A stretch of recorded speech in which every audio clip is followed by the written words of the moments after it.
Hi, everyone. My name is Caitlin Clay, and I'm the curator of exhibitions at the Art Museum of Southeast Texas in Beaumont, Texas. Before we begin, I'd like to thank our executive director, Lynn Castle, our PR coordinator, Kaylee Thompson, and all of the staff, interns, and volunteers and underwriters who helped make today's talk possible. AMSET is currently open to the public with reduced hours. We are open Monday through Friday, 9 a.m. to 4 p.m., and Saturdays from noon to 4. We are closed on Sundays. We have safety precautions in place, as well as extra cleaning procedures, social distancing guidelines, and a mandatory mask policy for staff and visitors. So when you feel comfortable, we welcome you to AMSET.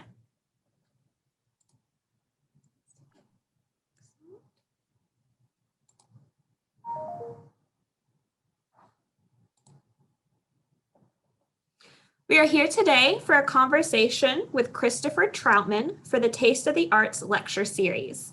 Taste of the Arts is a lecture series offered quarterly and in partnership with Lamar University. Professors from the university are invited to give informal presentations on a topic of their choice that relates to one of the special exhibitions on display in AMSET's main galleries. Chris will speak about one of AMSET's current exhibitions titled Perspectives, Recent Acquisitions and Selections from the Permanent Collection. Perspectives was curated by Mariah Rockefeller, and the exhibition showcases how regional artists are influenced by their culture, beliefs, and geographical locations. It includes over 25 artworks acquired for the permanent collection in the last 20 years, as well as a spotlight on works from the John Gaston Ferry collection of Mexican folk art. Each year, AMSET is proud to present an exhibition of works solely from the permanent collection, giving Southeast Texas audiences the opportunity to see the works that are now a part of their museum.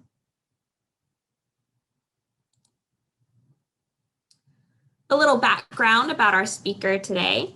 Born in Kansas City, Missouri, and raised in Peoria, Illinois, Christopher Troutman graduated from Bradley University in 2003 with a BFA in drawing and painting.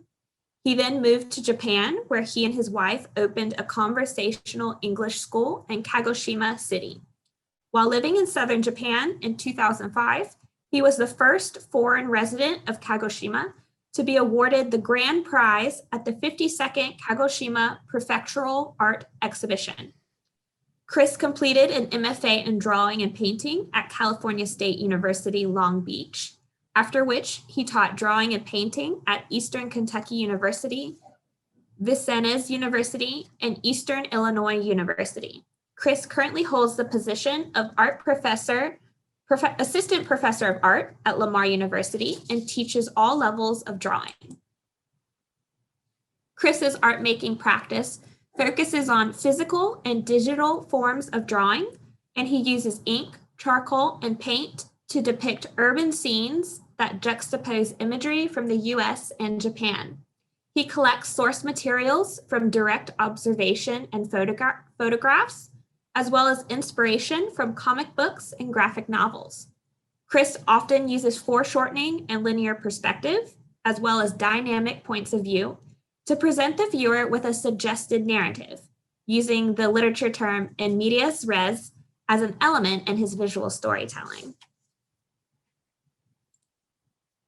Chris has exhibited in local, national, and international exhibitions.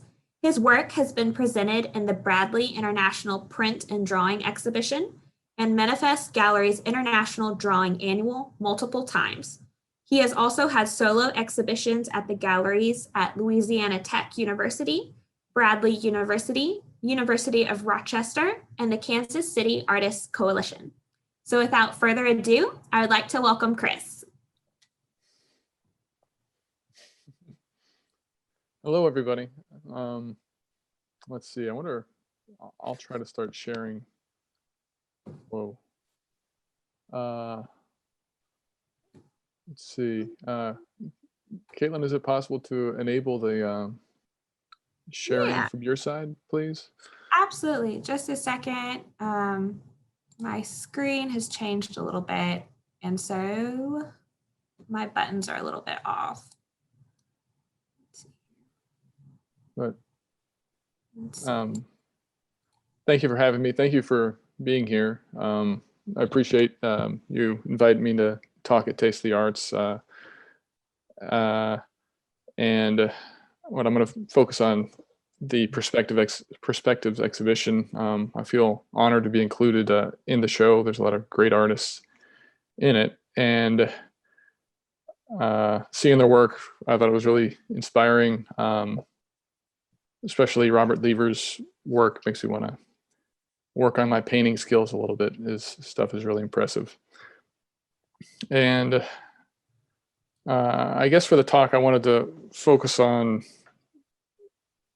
connections between the work. When I first saw it, I was wondering how the works related to each other. And coming back to check out the show in January to get ready for the talk, I spent a long time wandering around taking photographs. And so with my presentation today, we're going to, I guess, go through that experience. Oh, here we go. Let's see. Something's popping up for me to share. All right, Chris, we've made you a co-host, so you should be able to share your screen now. All right. Let me see. So, all right. I guess this is kind of instead of me standing in the gallery walking around pointing at things, I'll have to do it with the PowerPoint presentation. For some reason, I can't advance my slides. That's not cool. Oh, it's because something's selected. Let's see if that works. All right. Moving through the gallery, or when I first got there, I wondered, what is the artwork about? What are the connections between the works? And coming in, this is one of the first pieces you run into. Deborah Barrera's Gemini. It's a lithograph print. And I mean, I thought it was really interesting because it's such stark black and white, and these really kind of fine marks made me think of some aspects of illustration. I'm a big comic book fan, and so I mean that got my attention. I think that kind of skews my perspective in terms of interpreting how these different works relate to each other in the exhibition. So and just coming in, see my own work peeking around the corner, I felt reassured just because, comic books are a big part of my own practice. But taking a look around the gallery, we see Robert Lever's piece. There's 4 of them in a row. Moving across the gallery, there's James Searle's sculpture. What else do we see? Trying to remember people's names. Anne Stotberg's piece on the far left, Letitia Huckabee's in the middle, and Michael Byes is on the far right. It's this graphite drawing. On the other wall, there's a watercolor piece by Travis Whitfield, 2 photographs by Jeff Winningham, these painted metal figures in the center there by R.A. Miller, and a couple of mixed media pieces on the far right by Michael Tracy. Panning back across the gallery, you run back into Robert Lever's work, but I wanted to start off with my own piece just because this is from my own kind of interpretation of things. With the intro to my work, I think it was a really nice description. I want to totally steal that for myself for later. For this painting is an oil. It's 160 centimeters tall, 130 centimeters wide. That translates to about 64 by 51 inches. And it's that size because it's a standard size for exhibiting in a lot of competitions in Japan. It's usually like the maximum parameters for juried competitions. It was exhibited at the Miyanichi Comprehensive Art Exhibition in Miyazaki Prefecture. Got the first place prize that year, and this was part of a series of paintings I'd worked on, I think summer of 2017. as part of a summer research grant, I think, through the university. But I think this is definitely like the strongest in that series. Working with oil paint, I don't know, I feel discouraged about how I initially would paint with it in grad school. It looked too much like my mentor's work. So I've been spending some years trying to figure out how to use oil paint in a way that's, more personal. So for this, I was using like a Chinese ink brush, but thinning down the oil paint with liquid and like mineral spirits, just so it'd be opaque, but still fluid enough that I could do a lot of hatching. And so, I mean, that's why it has this kind of really linear appearance to it. So it connects more closely to the drawing and a little bit to this idea of comics. The kind of inset panel is also borrowed from this kind of convention for setting up one scene within another scene. The two places depicted are, here in Beaumont versus my wife's hometown in Miyakonojo, where we go to every summer. And I just kind of picked two places that I thought were memorable for me. I thought that were kind of unique or stood out. And although they're unified by kind of this linear perspective, going back into space, I try to keep them separate with the color scheme. And I don't know how I came up with the complementary kind of scheme going on there with the orange versus the blue, but Beaumont's very hot. I think it's even the winter, it's pretty warm, although it's cold enough today that I'm, have to wear like 3 layers. But I feel like in Japan, in the wintertime, it gets like a lot colder than you expect, and there's no central heating. So I don't know, maybe it's subconscious. Maybe that's the orange versus the blue. But I mean, that's I don't really remember how I initially made that choice of color. I think that's all I'm supposed to say at this point. I was hoping to move to the next slide, but I don't know what's wrong.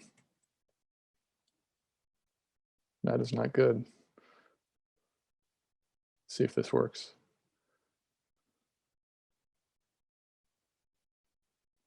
Yeah, and you can see in the title, 2 downtown, Southeast Texas and Southern Kyushu.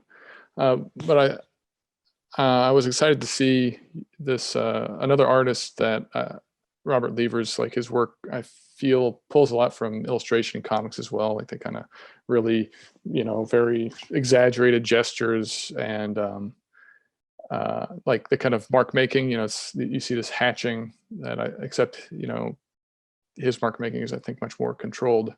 This beautiful use of color. It's makes me want to work on my paintings a bit. The natural leader. I think I'd read that in his early work, he'd use a lot of imagery, kind of depicting conflict, or there'd be soldiers. You can see somebody in the background looks like he's holding a bazooka or something. But in his mid-career, there was more work that's pulls from comics and illustration. And I think, this is a study in preparation for it, the natural leader. And see, I feel like I get paused every now and then. Just a second. I wonder what's happening.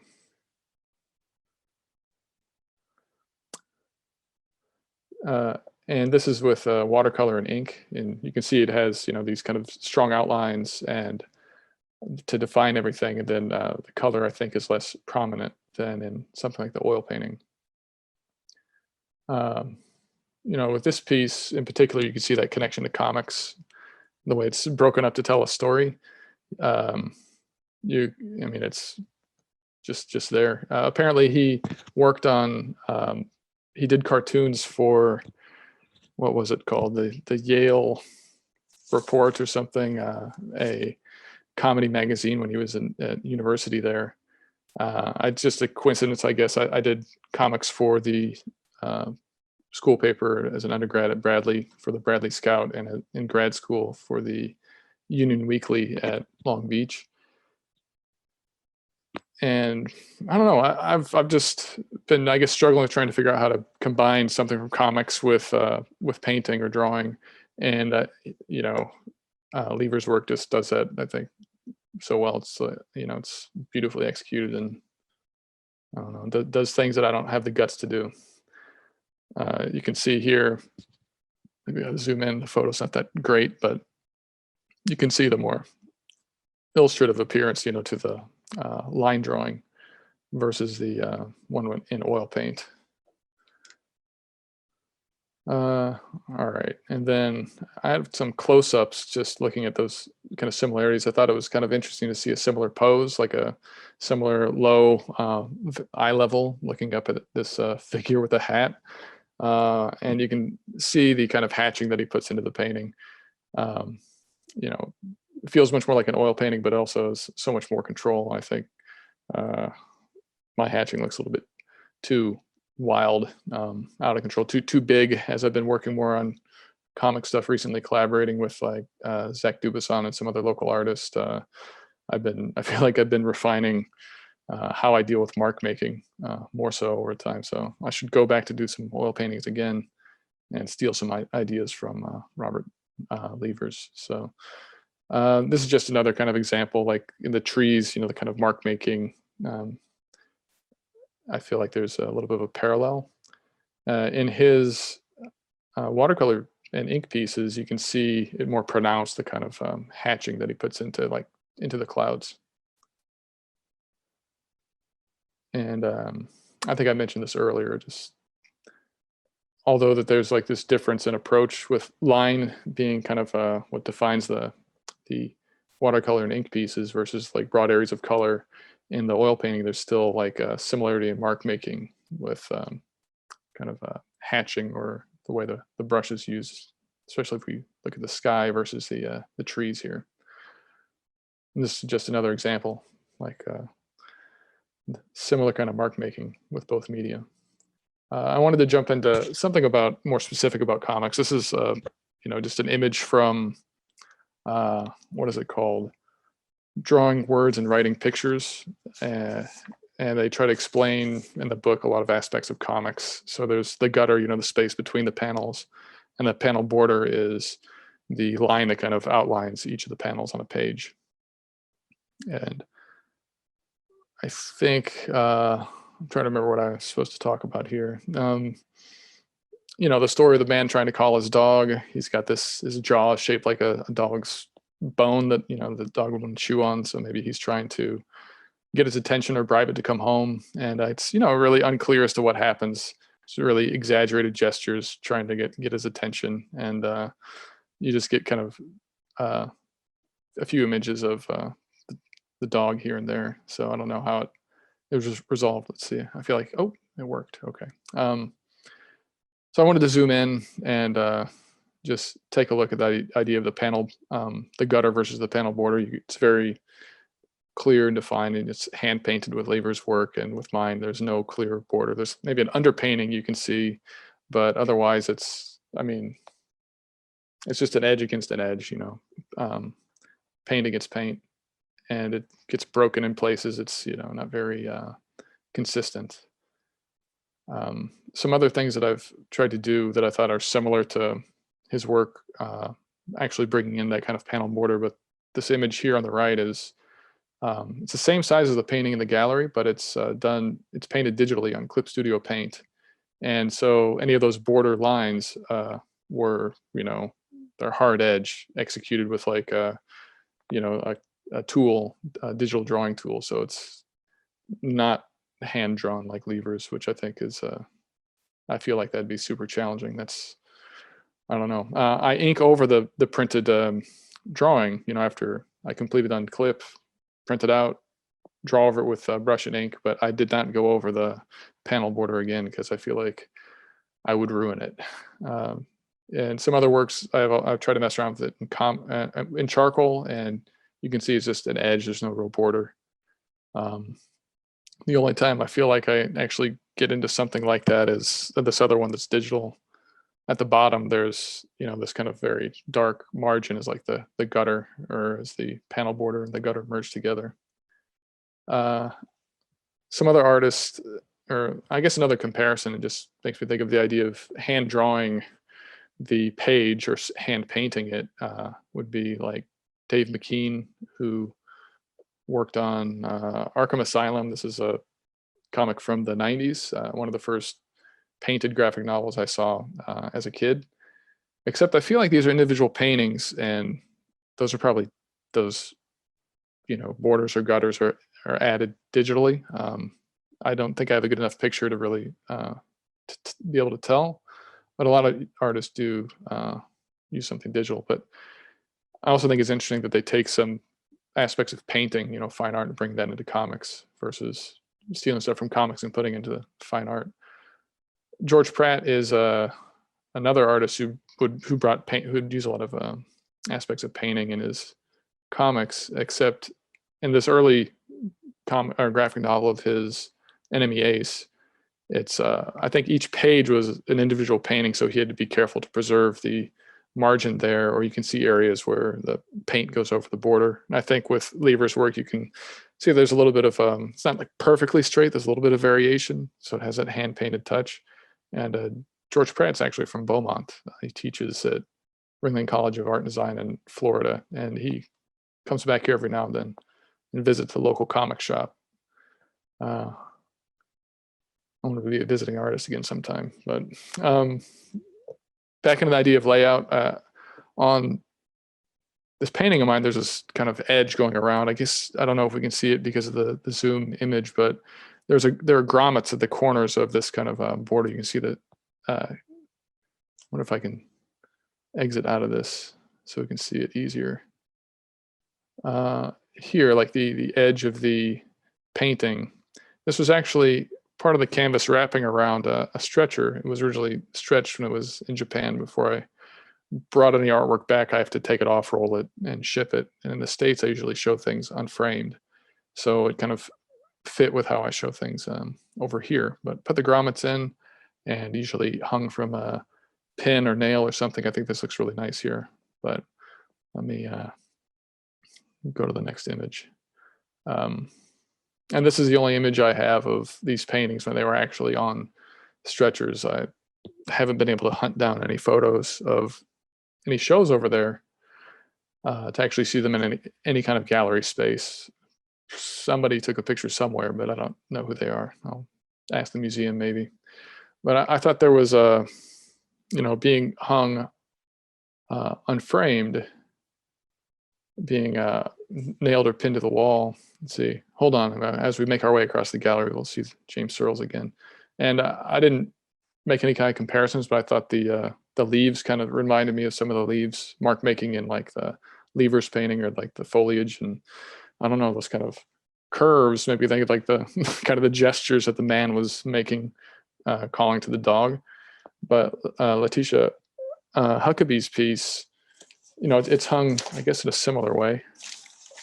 What does it say? Pigment print on fabric. So you see these kind of nails it's tied to, and it's what was it? A flour sack that she has photographs of family members printed on. But I thought this, because I'm in this comic mindset talking about panels, the stitching on there has all these rectangles within rectangles, and so I thought that was kind of an interesting, maybe coincidence between the stuff on the artwork on the opposite wall, and so you can see zooming into the rectangles. And I thought it was something also similar in, Anne Stopberg's piece was this oil paint on photographic linen. Looks like there's almost like a white panel border against this dark margin, or it's just one giant border around it. I thought that was kind of an interesting similarity. I think this one is, relates to this idea of comics or pop culture in a more prominent way. If we zoom into some of this imagery, we can check it out. Michael Bye's End of the World 2009 graphite on paper. And I wrote OP Jesus. It's OP is, I guess, the abbreviation for overpowered. You see he's glowing and has fire shooting out of his hands or out of his sleeve maybe, but he's got these Mickey Mouse gloves, and he's got the ears. So I don't know if that means Mickey Mouse has some kind of pop culture or supreme power within pop culture, but I thought, or it made me think of like the kind of imagery used in comics, not just in animation. The kind of weird glowing made me think of this Japanese anime. You can see it's like the second one from the right, this guy with this white kind of halo thing around him with these fiery licks shooting up around him. And that's what Goku from Dragon Ball. We have other heroes, I guess, overpowered superheroes in a way. Like, everyone's familiar with Superman flying to the sky. Jesus is flying in this image. Another one is Dr. Manhattan from DC's Watchmen. They all can fly. They glow in some respect. They die and come back to life. But I thought the image of Christ from the Grunwald altarpiece, he's coming out of the tomb, and he's floating, and he's glowing, and it's like seems like that kind of imagery could inspire this other imagery, or it was like the original kind of computer generated special effects, except it's oil paint. Oh yeah, fire from the hands. It made me think of more anime. The rest of the imagery, we see this mushroom cloud, everything's exploding. So Christ has come back. It must be like Revelations, right? The Capitol building. Maybe this is foreshadowing, the 6th of January. And who else is in the picture? We've got Tinkerbell. Looks like she's got some kind of wand, but I thought it was a sword at first. The little green army men, and they're fighting Cobra Commander. And I don't know, I didn't take a picture of this guy, but I assume he's supposed to be like the Antichrist or something, leading, I don't know, the battles here at the end of the world. I thought maybe if it's referring to the Bible, I tried to look up different symbolism that could be included in that, like the Antichrist. And this is, from He-Man when I was a kid. This character is called Beast Man. He's riding Skeletor's giant purple panther. What is it called? The Trinity of Evil. We've got the Antichrist, the Beast. This is Evil Lynn. She's also from He-Man. One of the villains riding a Hydra. I thought maybe that could symbolize, what is it? The serpent. It could be the devil. The Great Dragon. And we also have from Masters of the Universe, Skeletor. So this is like, I don't know, a lineup of characters from my childhood. And, so I thought it's too bad that, all these fun toys and Jesus are bringing about the end of the world. So I guess in that story, Christ is supposed to come down and wipe out all the bad guys that are in this war at the end of time. But, it's all, I didn't even notice this when I first looked at it, this kid's sleeping, it's such low contrast. And, I think compositionally that makes it so we don't pay as much attention to it. But if we go back, it's like, a fairly large part of the picture. And it made me think of, this religious imagery and this kind of childhood toys and cartoons. It makes me think of this experience as like a kid in Oklahoma.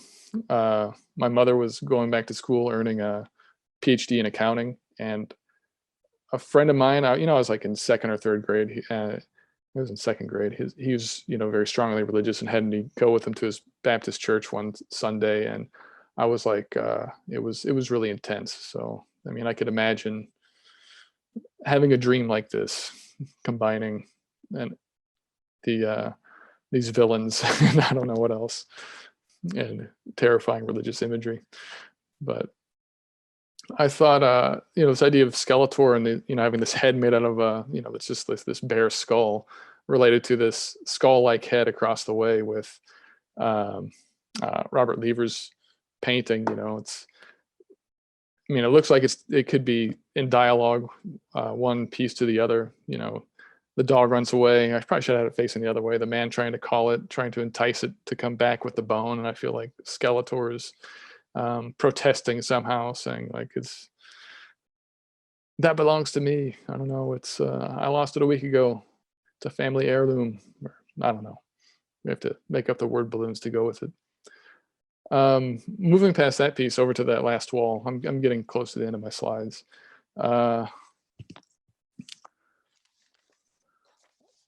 Whose is this? I'm trying to get caught up with my notes. Travis Whitfield, his watercolor piece.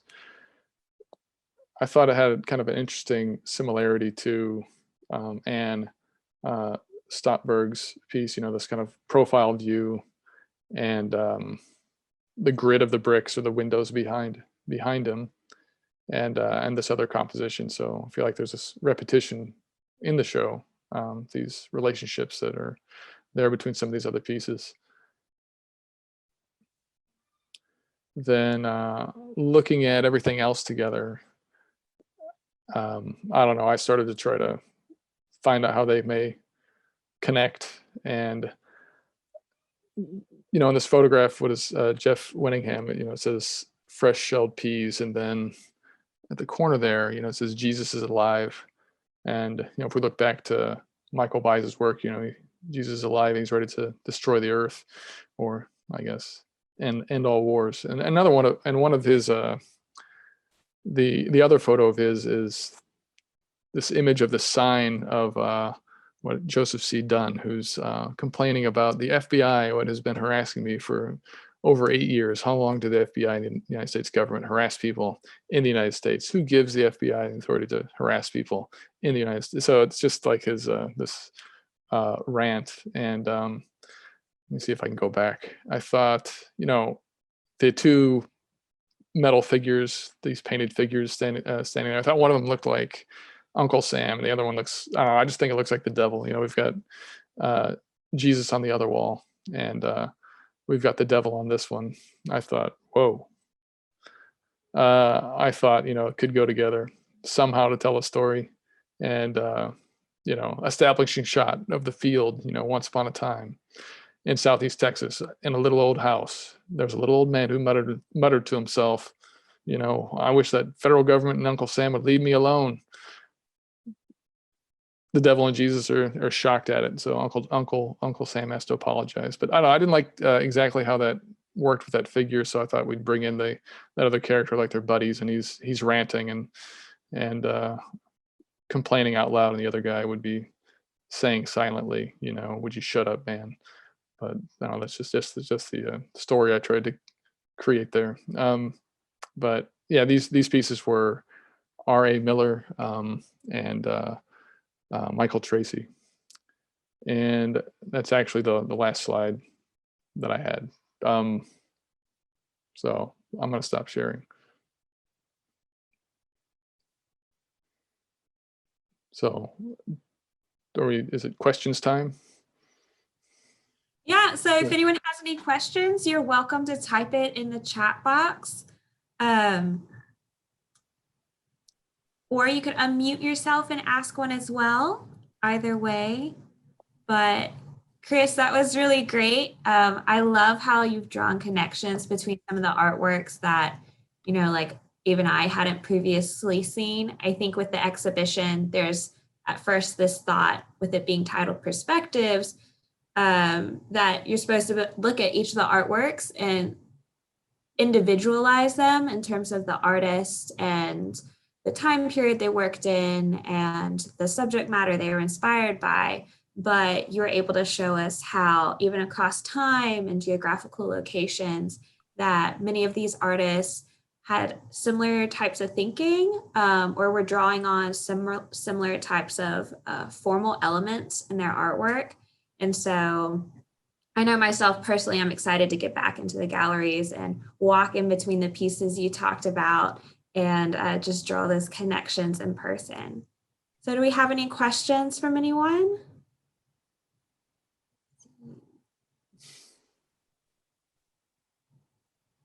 So go ahead, Stephanie. I can't access the chat box. My screen is a little bit wonky. So if you want to ask it out loud, that'd be great. Yeah, no, I was noticing when Chris was talking about the Disney inspired piece, when I first saw it, I saw the birds from Cinderella. around his head. And I was trying to take in all the characters that I could identify. And Right. and then you mentioned like you almost didn't see the little boy sleeping. Like the same with me while we were taking it in last night. And then I took a step back and then I was like, oh, there's a child sleeping here, you know. So it's a lot going on in that piece. It was one of my favorites. Yeah.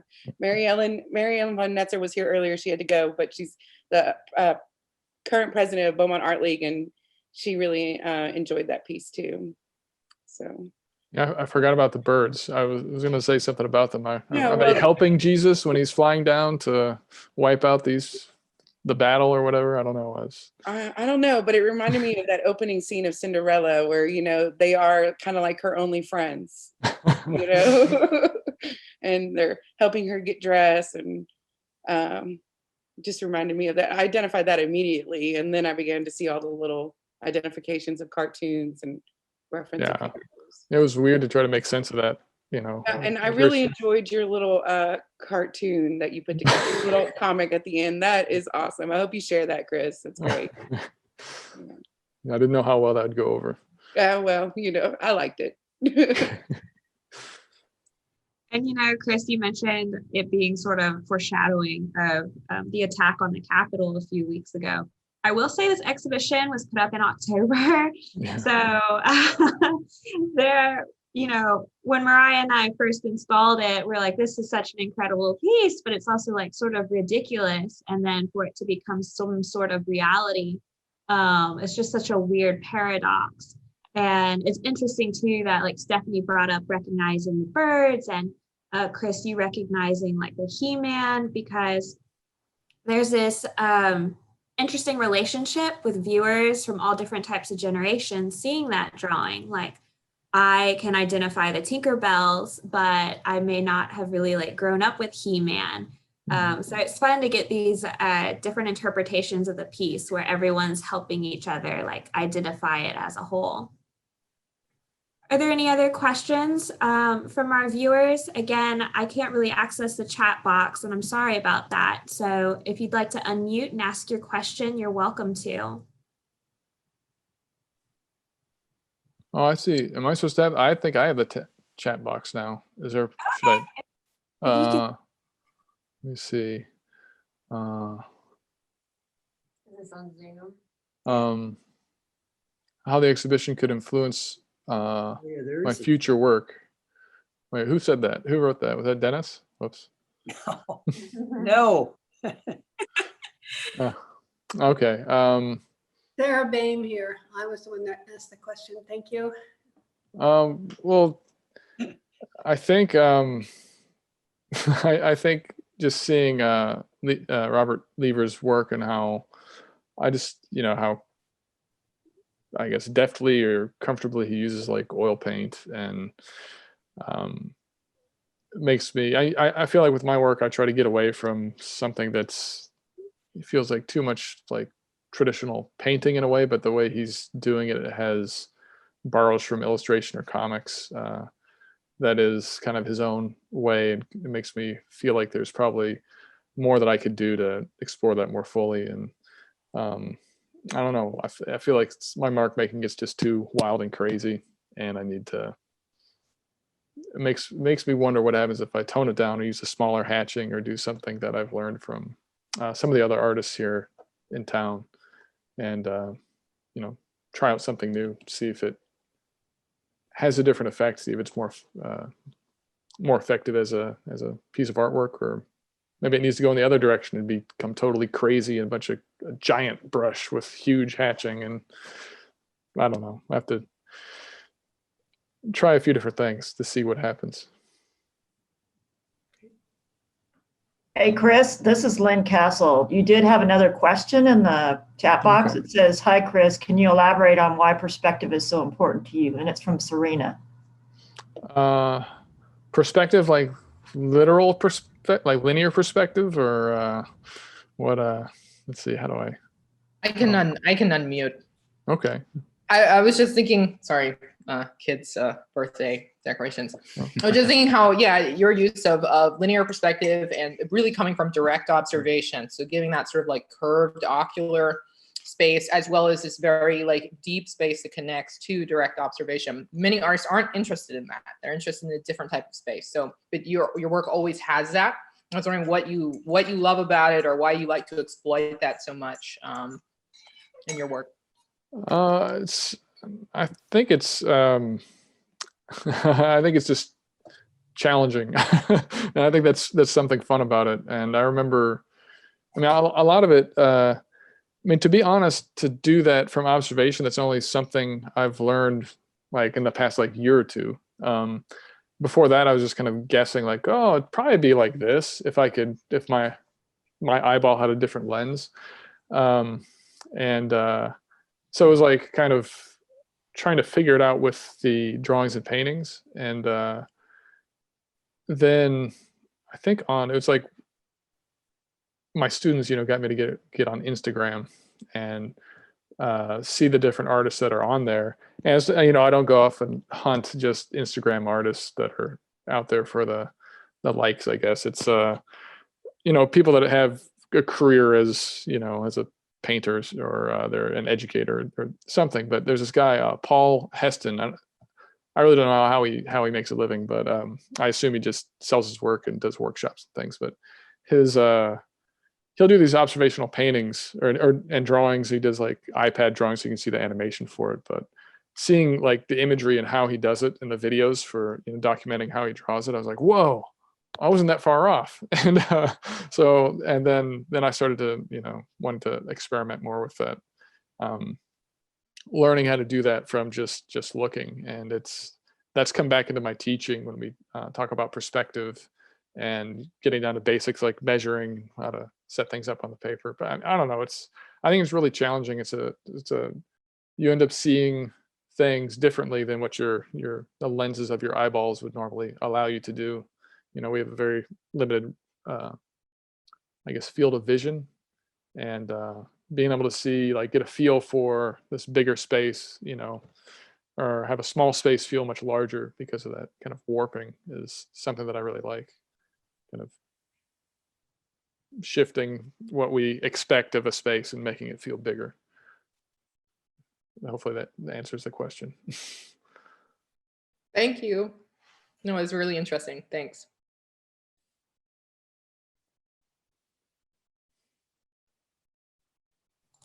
I see Greg back there. Okay, we have time maybe for one more question. If there's any of our participants who have something on their mind. Okay, well, if you can think of any other questions after the talk, you're welcome to email me or call me at the museum, and I'll pass them Chris's way. My email is cclay, CCLAY, @amset.org. And before I let you all go, just a few quick announcements. So the exhibition Perspectives will be on display until Saturday, February 27th. It is running in conjunction with our other special exhibition titled From the Vault, Tyler Museum of Art, which is 23 works on paper from the Tyler Museum of Art's permanent collection, and they are all early Texas works. Our final program for these two exhibitions will be a free family art day, and it'll be drive-through style, so please come in your car and bring your kids. It will be held Saturday, February 20th from 10 a.m. until 2, unless we run out of supplies before 2 o'clock. Also, please keep on your calendars the opening of our spring exhibition, Delita Martin Conjure, which will open March 13th. And Chris, thank you so much for giving your presentation today. We all really enjoyed it, and it was a great new perspective on our exhibition. Thank you for having me. It was really fun. Absolutely. So thank you all. And if anyone missed the chance to see the recording, or if you know of friends or families or visitors to your own institutions who would like to see it, it has been recorded, and we will be posting it on our social media platforms in the next week. Yay, thank you. Thank you, everyone. Have a good rest of your day and a good weekend.